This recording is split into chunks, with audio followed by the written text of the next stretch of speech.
Ladies and gentlemen, pay attention. This is your boy, the coach from the WWE. I would like to welcome you to the very first wrestling podcast in the world to take you on a weekly deep dive into classic matches along with legends of the squared circle. Enjoy the discussion. Enjoy the back and forth. There's so much to get into. Ladies and gentlemen, this is The Payoff.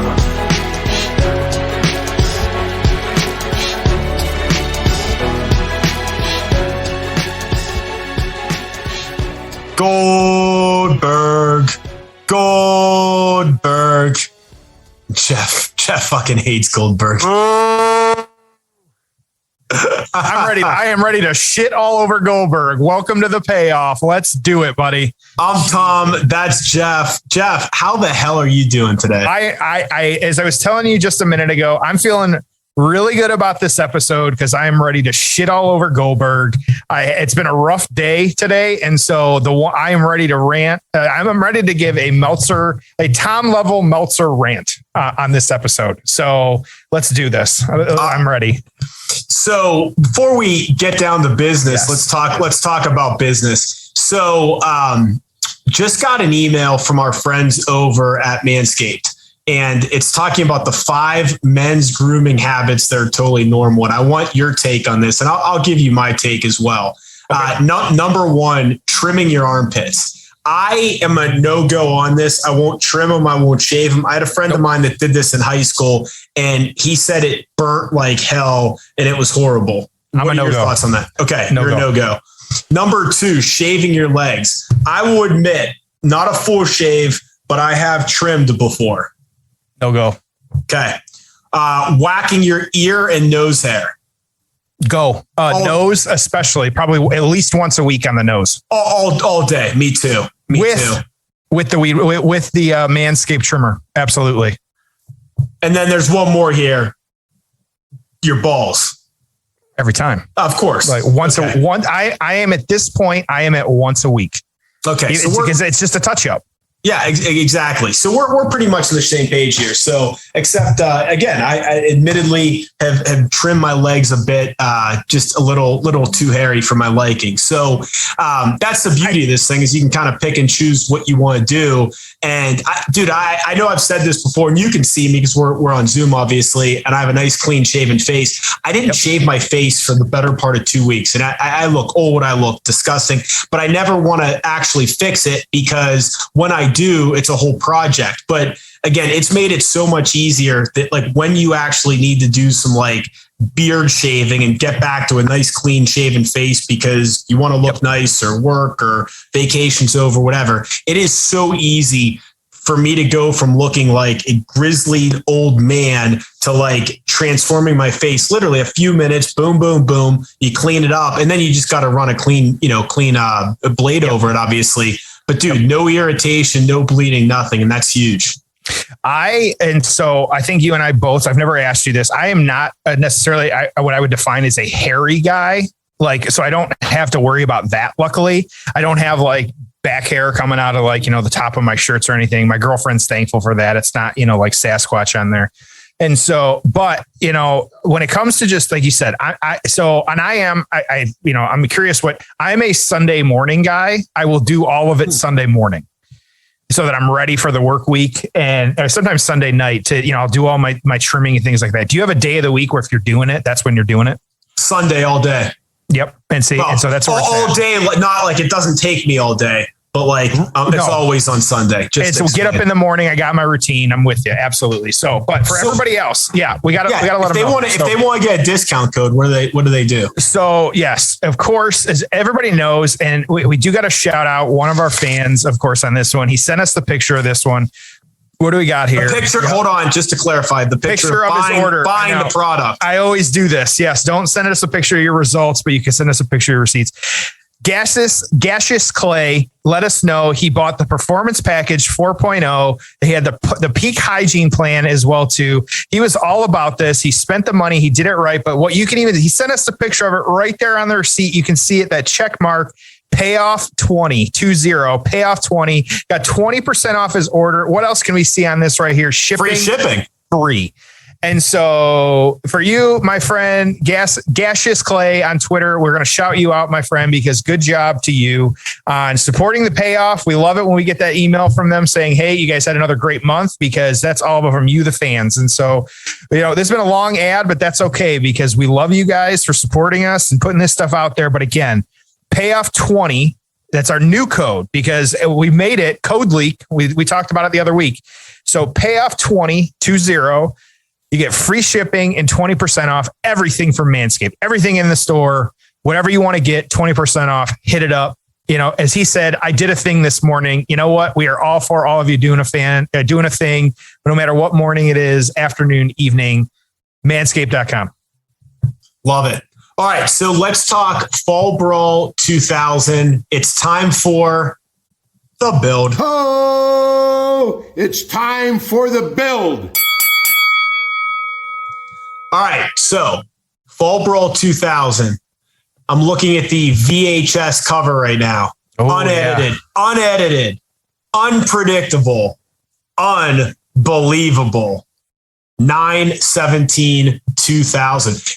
Dude, it's the day we're recording this, it's 9/17. So we are on the 21st anniversary of Fall Brawl 2000. Can you believe that? It feels weird. If you would have told me on 9/17/2000 that in 21 years I'd be having a video conference with somebody to talk about this show and this match, I would not have believed you. You know what? No. What? Actually, I may have. I don't know. It could have been, but I don't think to the degree that we're about to talk about this one, I don't think we would have covered that much. But because this was a weird time, this was, so why, you always, I think I picked this one. I picked it because one, and I'm trying to get some new people on the show here on this one. Haven't talked about Scott Steiner. It was time. And when I was going through WCW shows, just trying to find one, and we will talk about this one. We won't give the score yet. Shockingly high rated. And so that's what I was like, wait a minute, like Steiner and Goldberg did a match that was that, like, hold up, like we need to cover this one. And so that, like, it had to be on the list. And like I said, the timing works out perfect because praise Jesus, Goldberg is back and going to be on Super Crown Jewel for us again this year. So, thank God we get that again. But you know what? Let's talk about this one first. All right, so Buffalo, New York, HSBC Arena. We start off with Elix Skipper, who is your Cruiserweight champion, defeating Wwe Champion in 11 minutes. We get the Misfits in action, defeating 3 Count in a 6-man tag. 3 Count was good, man. Shannon Moore, Evan Courageous, and Shane Helms. The Harris brothers, who just seem to have a long run in wrestling somehow, defeated Chronic of Brian Adams and Brian Clark in a first blood chain match in 6 minutes and 37 seconds. Out there. Yeah. Lance Storm, your U.S. champion, with Jim Duggan as special guest enforcer, would defeat General Rection. I got it. Okay. That was Bill DeMott too. Yep. Don't forget that. Yep. Filthy Animals, Big Vito, and Paul Orndorff defeated the Natural Born Thrillers of Jindrak, O'Hare, Mike Sanders, Chuck Palumbo, Sean Stasiak, Reno, and Johnny the Bull in a no contest. So we have a 10-man elimination match that ends in a no contest in 16 minutes. Yeah. And Paul Orndorff, I did not know he wrestled in 2000. I got to go back and watch this show. I'm going to do that this weekend. Oh, you want to punish yourself, apparently. Shane Douglas and Tori Wilson defeating Kidman and Medusa in a scaffold match that lasted 5 minutes. Those are good names in that match. But yeah. Then we have Sting and Sting defeating the Great Muta and Vampiro in a triple threat match in 5 minutes. Mike Awesome defeating Jeff Jarrett in a 9-minute bunkhouse brawl. We have Steiner and Goldberg in the semi-main event. And then we have Booker T winning the WCW World Heavyweight Championship in a caged heat match in 9 minutes. I got to go back and watch this show, dude. We got the stars listed here. We won't spoil this match, but I see a -1 on here. That's the worst. Half a star. Yeah, that was really that elimination match 1.5. So crazy. Wow, what a show. Yeah. So storyline standpoint. Okay, so this is well, way past its prime WCW. We'll call it that. And so you had at this point, it was Great American Bash, actually June 2000. So so this match taking place in September. We're going to go back a couple of months to June. You had Goldberg actually betraying Kevin Nash. Kevin Nash was in a match against Jeff Jarrett.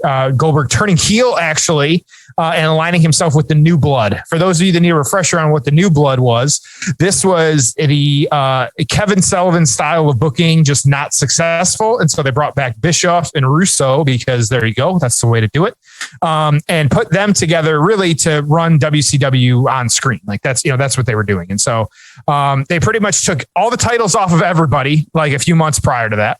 And so it kind of had, we're in April. And so that's why you've got, all these championship matches and all these things happening, but they call them they're part of their stable. They were the New Blood. So Goldberg was not a part of that for very long, though. He got hurt. At this point, he was getting hurt a lot. And so he was dealing with that. So he's not on TV as much as we would have expected. But so he was getting hurt and was missing time. And so they ended up Goldberg and Nash having a match with Bash in the Beach that July 2000.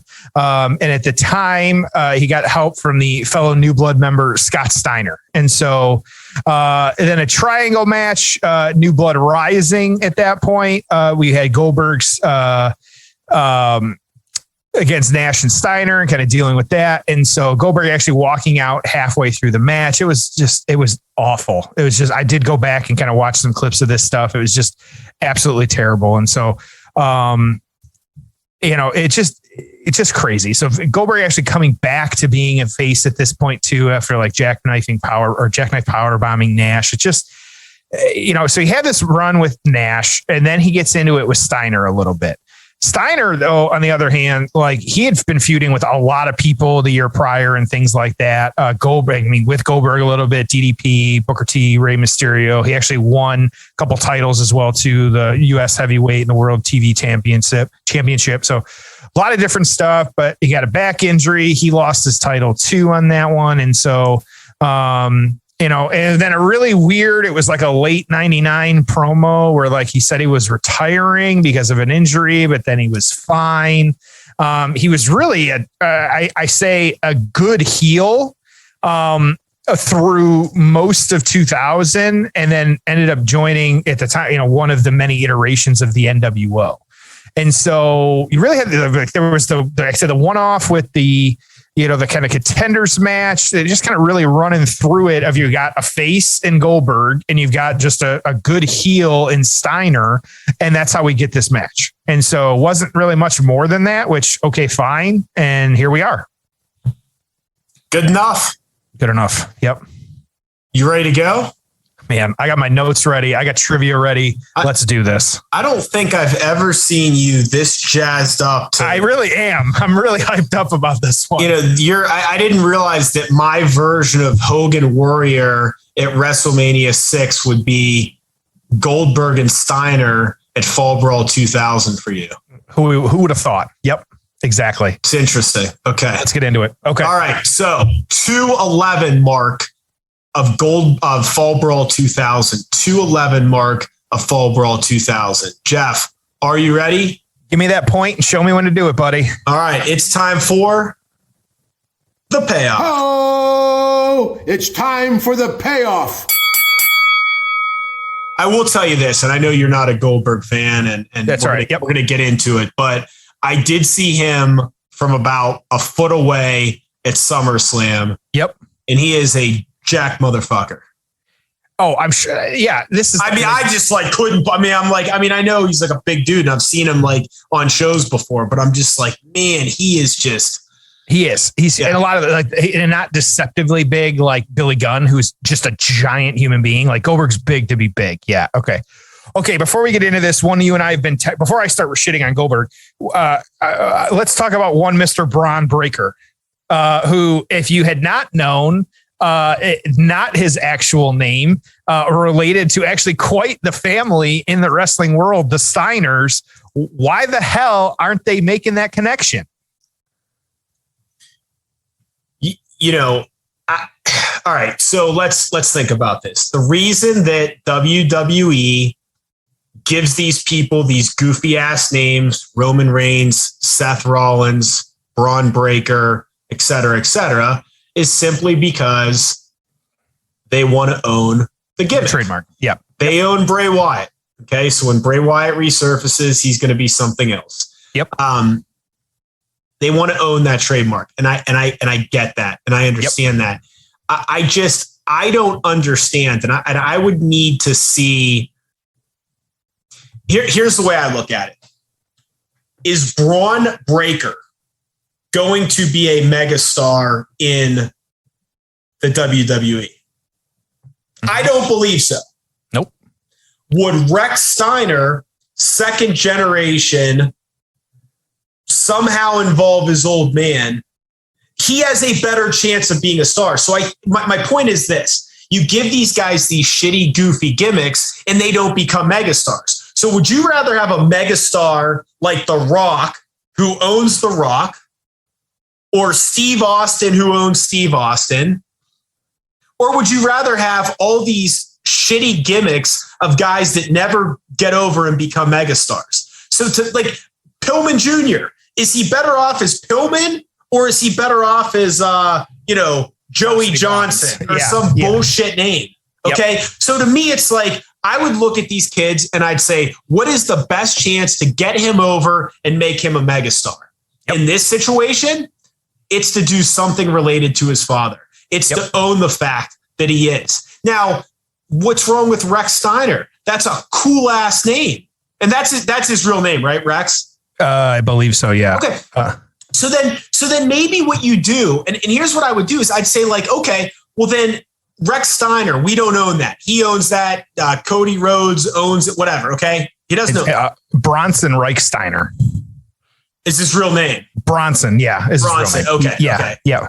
So here's my point is like, why wouldn't you say, okay, you want to be Rex Steiner, go for it. And you own that name because, whatever. However, we're going to give you a gimmick, and the gimmick's going to be, thunder, or it's lightning, or it's, whatever, like a boxer, right? Like Sugar Lips or whatever it is. And so you can create a gimmick and own the gimmick, but just not own the name. So I just don't understand it. It drives me nuts. And they end up with these stupid ass names. And I'm like, why should I care about Braun Breaker? I don't. But if you're like, it's Rex Steiner and it's a generation, and then you have him come to the ring and you use him in that Tully Blanchard AEW route, now you're on to something, and let him cut some promos while the kid's learning.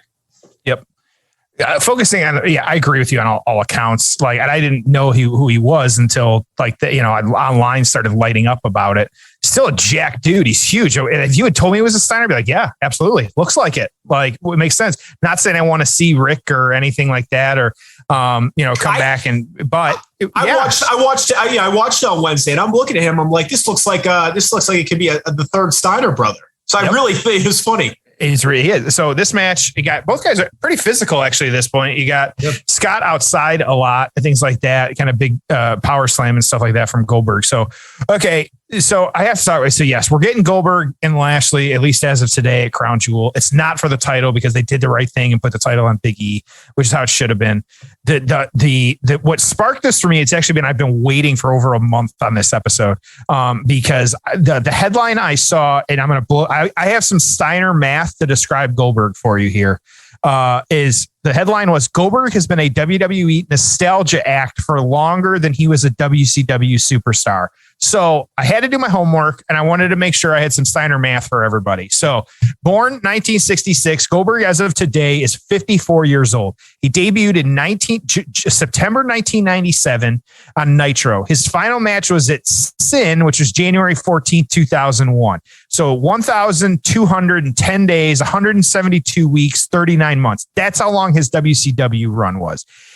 Even if you cut out the short bullshit run he did leading up to WrestleMania 20 that ended with Brock. That was a 349-day run that he had. That one it was March 2003 to March 2004. He then came back in 2016 on Survivor Series. And then we know we're going to see him at Crown Jewel. Who knows how much longer he's going to go after that. But if you do that, just that period he's come back since 2016, you're looking at 1,796 days, 256 weeks, 59 months. And so we're getting close to double the time here. He has been a nostalgia act. And I thought that was the best way to put it in WWE for 2,100 days versus 1,200 days in his WCW run, which at this point, I don't know who he's trying to impress other than himself. It's an ego thing. He's making a fortune. And it's hey, look, you're a 54-year-old guy that's a former athlete. If you can look yourself in the mirror and still prove yourself, it's just an excuse to stay jacked and stay in shape. What else is he going to do? I would like to look that way at 54. I get that. Yeah. However, and I would never claim to, be able to do what he does or anything like that. And he had a great run and all this other stuff. But I always say great run. He had a run. Not a big fan of him outside of that. But and he even says after every one of the matches, that wasn't really good. And so even he knows he looks like crap. Lashley kicked the crap out of him. And as he sold, people didn't know if he was legit hurt or what the hell was, because he just, it looked terrible. He's going for a spear at this point here. You got Steiner with a lead pipe. Yep. Man, it is stiff, dude. It is stiff the way he hits these spears. So I was curious though, who is some of the oldest champs here? And so before you do that, I want to say one more thing about Goldberg and really about this current run. Oh, Vince Russo run. Oh, great. Vince Russo with the baseball bat. So this is a no DQ match too, by the way. But anyways, yeah. I don't even hate Goldberg being around. What I hate is how uninspired the booking is. Yeah. So if you brought him back and Lashley beat the shit out of his son and Goldberg flipped out and but they just do this half-ass stuff. It's just so weak. So that's my issue is if he was out here cutting great promos and the storylines were great, awesome. It's like Taker. The last 5-6 years of his career, when he was involved, it was usually in some pretty cool shit. Didn't always deliver in the ring, but it was good stuff. And I don't care about Goldberg's son. I don't taking his soul, no, that's not your thing. Whatever. And so dealing with that, it makes no sense to me. I don't get and the argument is getting louder for you're not building young stars. And then yet you bring out Goldberg to have a match. So I was curious at the time. So I'll ask you this and then I'll give you a little bit of the trivia here is, do you know who the oldest WWE champion was? You don't have to give the age. I got age here, but who is the oldest WWE WWF champion?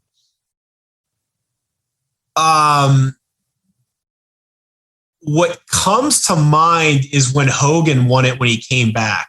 Hogan is second. Actually, he was 48 years old when he won it. Okay, he was only 48. And then was it Goldberg's last title? It's close. And so had he won the championship, he had a match actually against one Mr. Vince McMahon.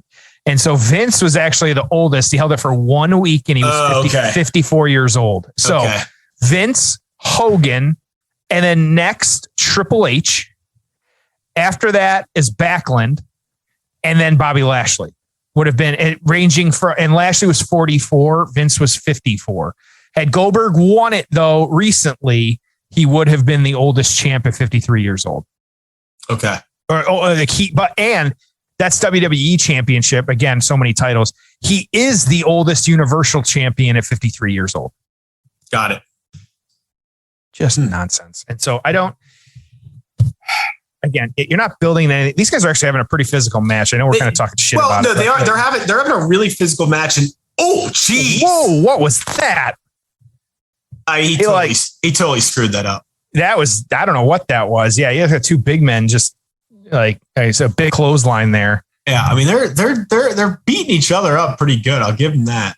This is like, as Big E says, like, I don't want your 30-minute matches. I just want two meaty men bumping meat.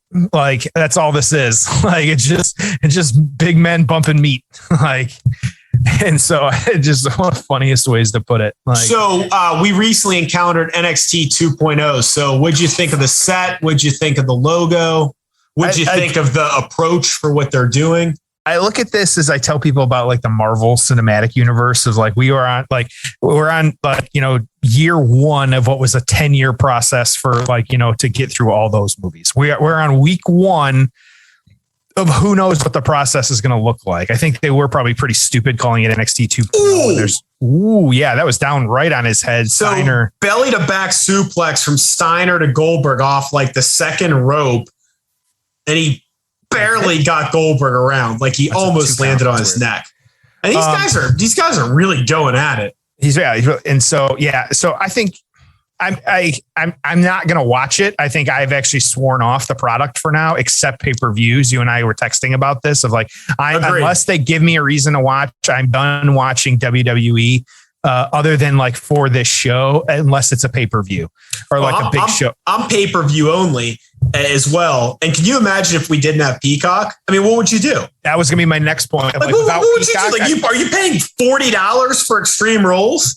Is that what it is? I'm curious. Well, I don't know. I mean, I know AEW is charging $50, but they're only doing a handful of shows. They're all 4 hours. But also, like you, so after that last show, I don't mind spending $50 for that show. I have made the decision. I'm into AEW for $200 a year for the 4 pay-per-views. Is it 4 or is it 5? They're probably 4 right now. Yeah, okay. Full gear. So Yeah.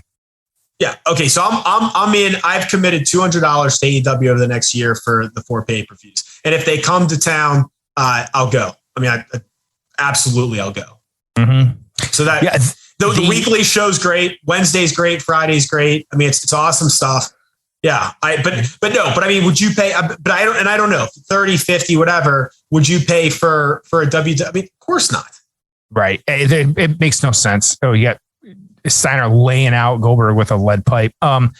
No, and it's not worth it to me. I even have WWE is rolling through my town in a couple of weeks here. And why would you go? I'm not doing it. Nope, I mean, maybe you go to a pay-per-view. Well, yeah, I was going to say, maybe you go to a pay-per-view.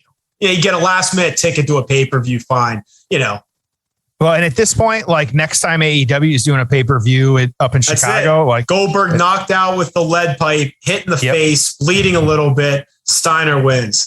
Just hard to see. It's just hard to imagine Goldberg losing like in this era because he just almost Steiner's never celebrating with Vince Russo. Like, sure, okay, and as Russo rips his shirt off, like, yeah, playing up the angle on that one. That was okay. Sure, I guess. Like that's what he wants to do. Sure, okay. Wow. All right, let's jump into the aftermath. Oh, it's time for the aftermath. Not a bad little match here, Steiner. No, yeah, not a bad match. Just a weird, it was very physical. I'll give them that. But and they obviously like trying to in a card that was utter garbage, like trying to make something of it. I'll give them that. And so again, while I'm not a Goldberg fan, like I get why they're, trying to do what they're doing. And so whatever. Okay, fine. I'm glad we watched it, but whatever. I'm never going to watch it again. Fuck it. I am going to, while I'm on my Peloton bike, I am going to watch Fall Brawl 2000 tomorrow. Good Lord. Okay. This is like parts of it. I have to see the scaffold match. This is like what the Cultaholic guys do, and they punish each other after they lose their bets on matches and stuff. Like, yeah, watching this card should be part of that. So, all right. So what happened here? Let's get into it a little bit. This actually kind of helped Scott Steiner. Getting this win actually gave him a main event push at that point. And so Halloween Havoc, he actually took on Booker T, lost by DQ, but he had that. He actually had a couple matches with Booker T and actually winning the World Heavyweight Championship, which also made him a Triple Crown champion. And so that was November, just a couple of months after that. So going from Goldberg to Booker T, who Booker T was carrying the company at that point. I'm sure his back was hurting like hell. And so kind of having that and doing that. And so, but in January 2001, Steiner joined, and I had forgotten about this stable, but it was one that was out there. This was the Ric Flair's Magnificent Seven. And so never heard of it. Never heard of it in my life, because we weren't watching WCW. Nobody gave a shit about this at this point. So it was a very short-lived stable. And they formed at one of the pay-per-views. It was really weird. There's no other way to put it. But the members were, and this is quite the team here, Ric Flair leading it. You had Jeff Jarrett, both Steiners, Lex Luger, Buff Bagwell, and Road Warrior Animal. Which, sure, okay, I guess. I mean, it's a stable. I get what you're trying to do. They broke up like really, Booker, the final, was the final Nitro and Booker winning a belt from Steiner and things like that. They had broken up before that and stuff like that. But just like, yeah, who knows? We will cover some Magnificent Seven another day, maybe, probably not. But, and so you had that though, a little bit of back and forth with, like I said, with Steiner and Booker T. But then really after this really led into though the purchase of like WCW from WWE, WWF. And so he did not though go over to WWF and at any point. And so, or, at that start there, really just let his contract expire. And so Goldberg though, like this line was great. It's like after Goldberg's loss to Steiner, Goldberg's rivalry with Vince Russo accelerated, which, whoa, like what a top of the mountain card to, really go down to. I'm going to start feuding with Vince Russo. Like, okay, sure. Like, I guess you got to feud with somebody, but fine. And so you had at this point in giving an ultimatum that if Goldberg lost another match, that, he was trying to replicate the undefeated streak, that he would be forced to retire. And so he beat a bunch of different people. There was, Lex Luger, there was Chronic, Brian Adams and Brian Clark, and kind of having that as well too. Goldberg beating Lex Luger as well too. And the two of them feuding really like through Starrcade and stuff like that. Beating, Lex a couple of times and then just show where the card was, which, like, payoff guest, former guest, like, a little trouble right now with legalities and things like that. But after beating Lex Luger, getting attacked by Buff Bagwell. And so then feuding with Lex Luger and Buff Bagwell, which you remember the tag team. Do you remember their tag team name? I have it in the notes, Tom, but if you're not looking right now, do you remember the Lex Luger, Buff Bagwell tag team name? No, I don't at all. Totally buffed. And so, but him losing actually Bill Goldberg losing to Totally Buff at the pay-per-view Sin in a no DQ match. And so after a planted fan maced Goldberg in the face. And so sure. Okay.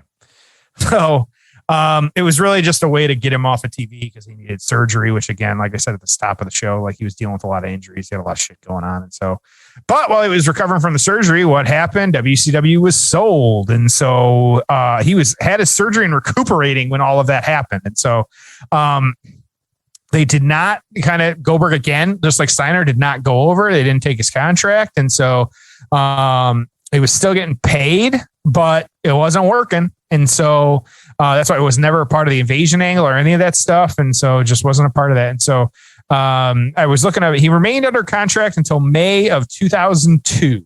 And so when he agreed on a contract buyout.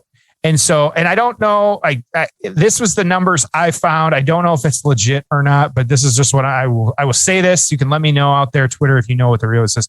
He was WCW's highest paid athlete alongside Bret Hart, earning $2.5 million per year, the sum of which would have risen to $3.5 in the final year of his contract due to expire in July 2003. I'm not going to lie. Like, dude was making money. Like I'd be showing up every week too. If I was making $2.5 million to put on some shit matches, like, yeah.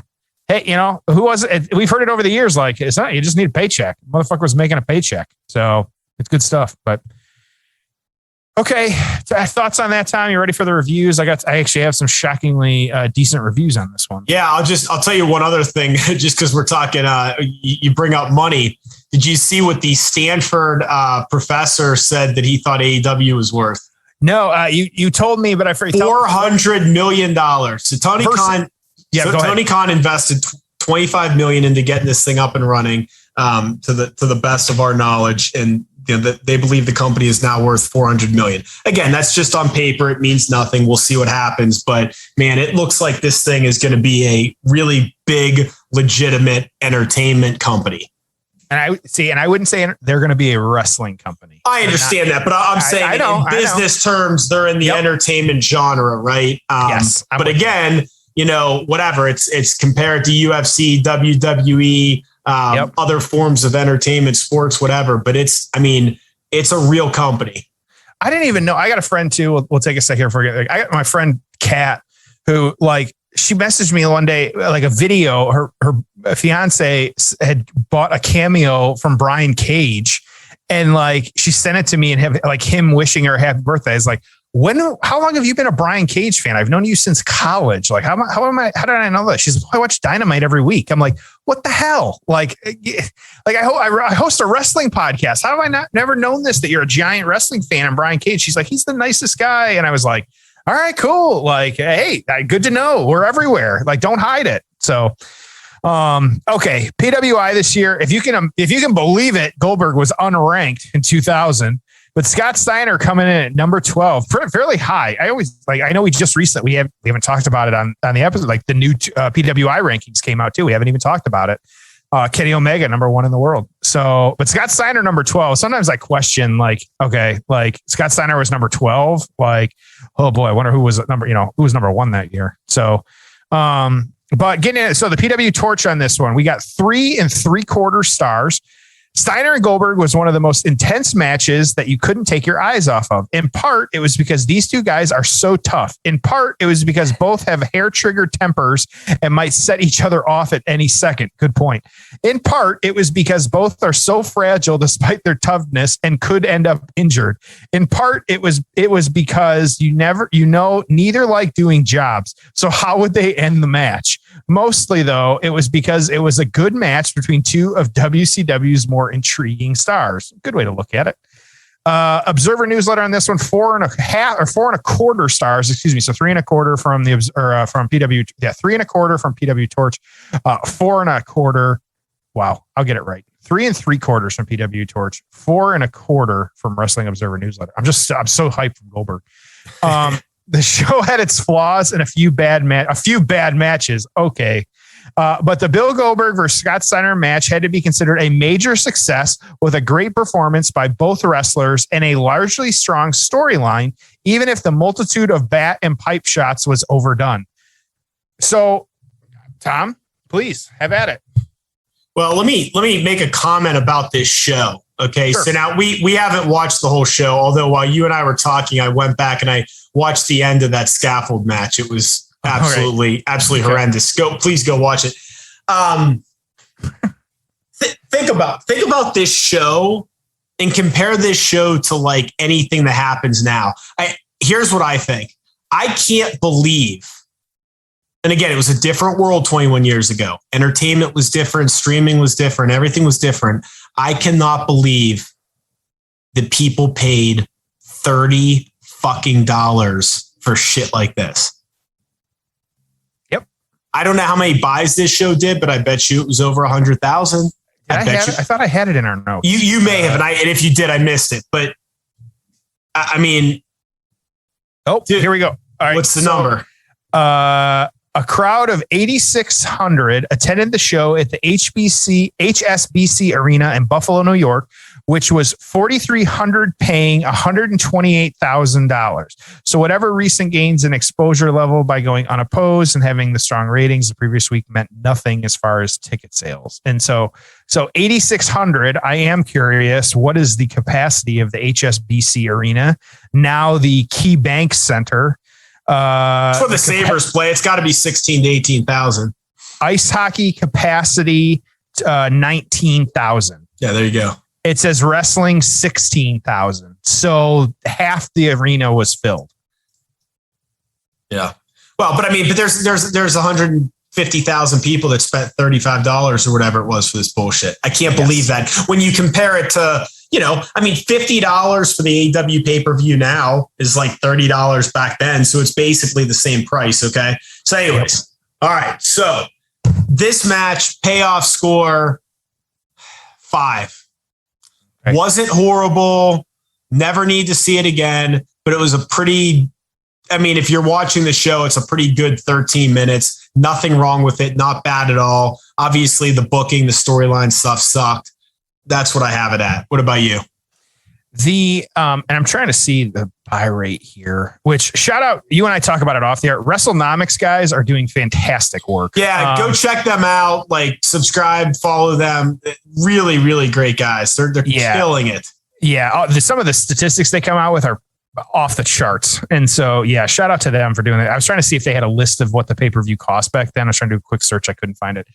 I'm going to give this one a 3. I'm going low, not just because it's Goldberg, but because it was just such a weird time. And you know what? I changed my mind. I'm giving it a 3 too. You're right. It sucked. Okay. Yeah. Like it just, and not even a weird time in WCW. It was a bad time in WCW. Like there was garbage on TV. Like it was not good. Like when you're and like, fine, like credit where credit's due. They went out and had a good match. Okay. But when that is your best match on the card, followed up by Booker T and Kevin Nash, like in a steel cage, apparently, I just still have it on, and this is thrilling, exciting match here. I like that. Yeah, maybe in 1998, that would have gotten me excited. Like that would have put some butts in seats and stuff like that. But 2000, when they were doing what they were doing, and Vince Russo involved, it just, I don't necessarily agree with the kind of, the storyline type stuff of, yeah, they did, all the bat rates or, the bat, spots and pipe spots and stuff like that. I'm just like, that doesn't I'm not excited about that. And so, it just wasn't good. It's just what so I have here, looks like 75,000 people bought, this pay-per-view. Huh. So even, and roughly, I think here, God, I wish I could find, let us know if there's a website out there that lists WCW pay-per-view costs or ticket prices. I would love to see it. And so, and just kind of what is out there. I'm wondering too, maybe it's something on eBay. I wonder if anybody's selling a Fall Brawl 2000 ticket stub on eBay. They are not. Not surprising there, but yeah, I just this is one I don't know why they ranked it as high as they did. That makes no sense to me, but I'm glad we covered it because we were able to talk about it and I was able to talk shit about Goldberg for 30 minutes, but I just not impressed. Yeah, it's still good. I mean, that's what we do on the show though, right? Yeah, we do the good, the bad, and the ugly. We like the famous, we like the infamous. So it's good. I mean, we got to mix in all the eras. I think that's the beauty of the show is, if you're following along and you're, at least giving a shot to some of this stuff, like, you're not going to wake up one day and go, oh, I need to watch Fall Brawl 2000, but it comes up and you're like, you know what? I'll throw that on Peacock for 10 minutes and scroll through it and watch a few of these things these guys are talking about. So I think that's one of the fun things about our show, Jeff, is that, we're covering all these random moments in time. And sure, some of it, they're iconic. You'll never forget it. But some of it's like, no idea it happened, but it's really fun to go back and watch and you kind of cringe at it, have a couple laughs and you move on. So $29.99. Yeah, there you go. $30 for this show, which is $45, $50 in today's dollars, I bet. So yeah, probably. There you go. This could have been $39, which no, I would not want to pay that. So yeah, like you said, it was garbage this week, but I'm excited for next week. We can spoil a little bit now that everybody's here. It's going to be a good one. Got it. First time ever. Where are we going? We're going to the Action Zone. I am pumped about it. I'm excited for this match. We got a first timer in this one too. We got the 1-2-3 Kid and Razor Ramon, the Click versus Shawn Michaels and Diesel. Oh, it's gonna be so good. In a banger of a tag team match. Everything I read was this is a great tag team match. I have not seen it ever other than kind of hearing about it. So next week is going to be off the chains. Good. Well, as always, thank you for joining us on an all new episode of The Payoff. And we'll see you next week. Action Zone, Click versus Click, 20-minute classic. This you're not going to want to miss. We'll see you next week on an all new episode of the payoff.